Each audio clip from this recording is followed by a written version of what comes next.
Ignorance and poverty and conflict as root causes to be addressed, but does anything work in reaching Hadijites? Do you see changes, persons of that persuasion changing their views? This is a very good question. And I have a good news for you and for everyone.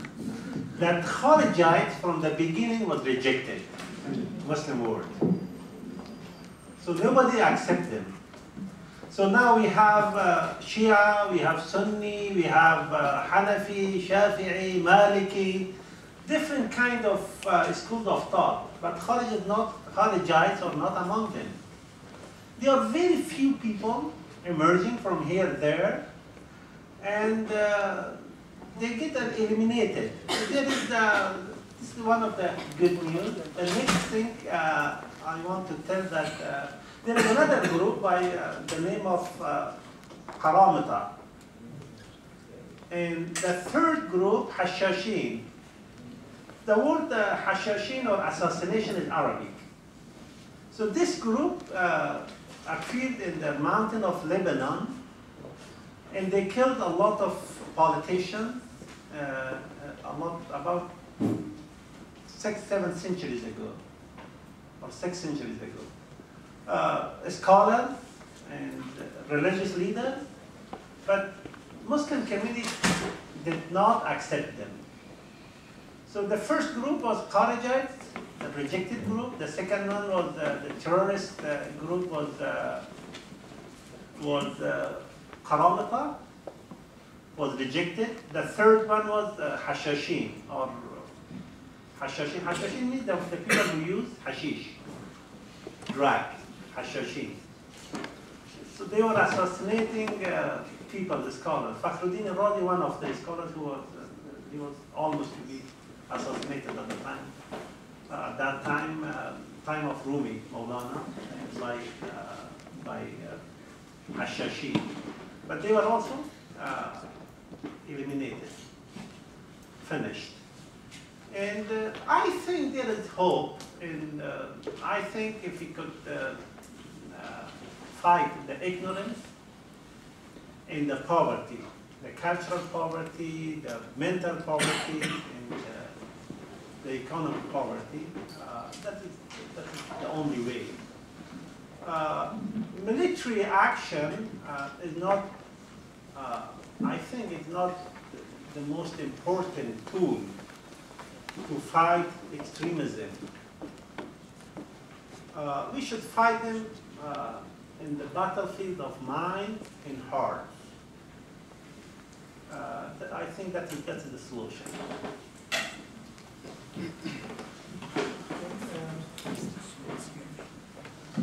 Is there any example of the Harijis in active time nowadays? Is there any known person? We have a small group in Amman by the name of Abadis. In Amman, not Amman. We have two things. Amman is the capital of Jordan, and Amman is a small country, a kingdom in Gulf. So we have a small group of people in Amman. They named themselves Abadis. Abadis is a branch of Kharijites. But they are very different than Kharijites, the first Kharijites. But the Kharijites that I'm talking, they don't name themselves, they don't consider themselves Kharijites.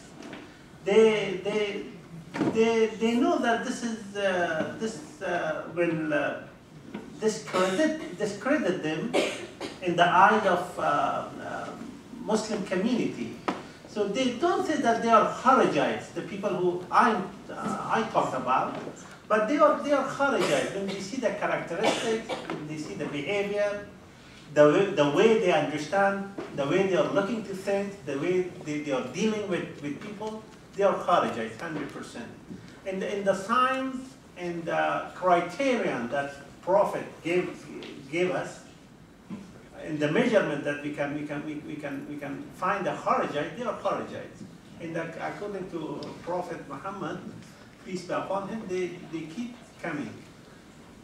They continuously they are emerging in this world. Mr. Ansari, I have a question myself. This movement that you are talking about, a person like me from Turkey, 77 million Turks living in Turkey, mostly 99% Muslim, are as foreigner as this audience to this group. So we don't know anything about this group. So I would like to ask you to tell us about a little bit about the positive, the movements, peace building movements emerging in Islamic world nowadays. So we can hear some good examples actually. This is another good question. So I give you just the dark side of the story. Now the other side, the bright side of the story. I want to start from my own experience. In this, in the last summer vacation, we went to Turkey. We spent about 8 days in the city of Istanbul, Ankara, and Konya. And I witnessed that our brothers in Turkey, Gulen movement, they are writing history. And I saw another copy, another version of Islam. A civilized version, a real version of Islam is being implemented. The version that Prophet Muhammad brought it, and I saw how they elevate, they raise the level of the education in Turkey and all over the world. And I saw by myself how they are fighting poverty, fighting ignorance, and fighting the conflicts. And I heard from some of the leaders of the movement in Istanbul that in their schools in Iraq, there was war going on between Talibani and Barzani groups in the Kurdistan of Iraq. But because of one of the schools of the movement, the parents of the children, they start talking to each other and they start knowing each other, and finally they reach to the point that they say, let's live together and let's put an end for this conflict. So the school played a very crucial role for bringing peace in that region. And I give you another example. In Afghanistan, one of the hopes that we have is the schools of movement, Gulen movement in Afghanistan. We have about 8, 9 schools, and they are doing great job. They are doing great job. They are not Islamic schools, they are like public schools. But they teach people how to be a good person in the 21st century. How to live in this global society. How to be a useful element in your society. So I can talk a lot about this shining experience, shining sign, shining version of Islam, the real version. But we can talk some other times if you want to. If I could make one comment on this, I think that the area where I know the best is Southeast Asia, and there are some very interesting movements. One political movement in Malaysia is the Parti Keadilan Rakyat, which is actually literally translated as the People's Justice Party. What makes it an interesting political movement, all political movements are controversial. What makes it an interesting political movement is that it has actively promoted political dialogue across racial and religious lines and has entered into a coalition. Although it is a dominantly Muslim party, it's entered into a coalition with the entirely Muslim party, the Parti Islam Malaysia, as well as other more nationalist and secularist parties. And where it has controlled state governments, has created these multicultural, multi-religious state governments. So it's an example of a party that is not per se an Islamic movement. It is a Muslim political party committed to dialogue across political and religious lines. Now, they do not control the Malaysian government now. Another organization that's rather complex and very old, but very important in Indonesia, is the Nahdlatul Ulama. And this is the largest Muslim organization in the world by several millions of members.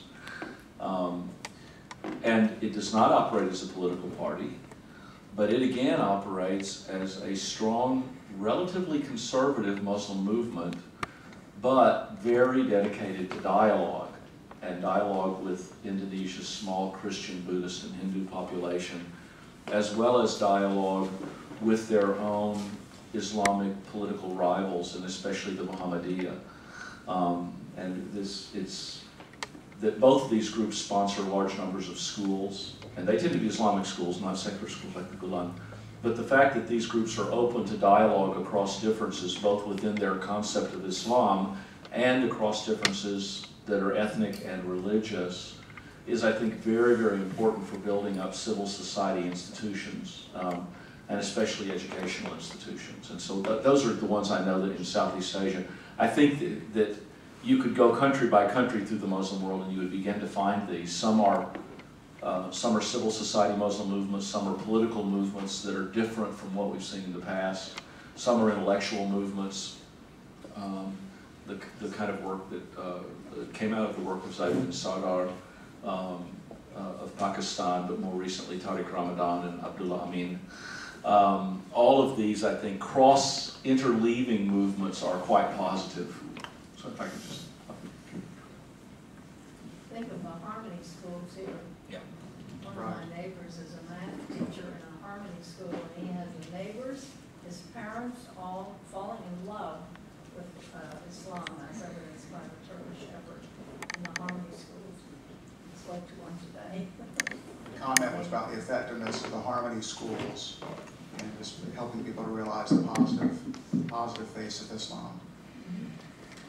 One other example that I'm following from afar is Abu Patel is an American Muslim who has started a group, and the name of it escapes me, but basically started, you know the name of it? Interfaith Youth Corps. That's what I thought, Interfaith Youth Corps. It's basically interfaith service organizations on college campuses. And there are dozens of these that are designed to get college students from different religious backgrounds working together on service projects. And they've got some support from the White House as well. We don't have one at SMU, but I think this is extremely promising because I think college-age students are curious and open-minded and eager to find out about people different from themselves and very, very service-oriented.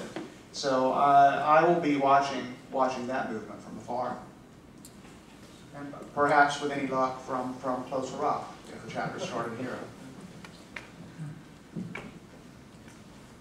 Any other questions?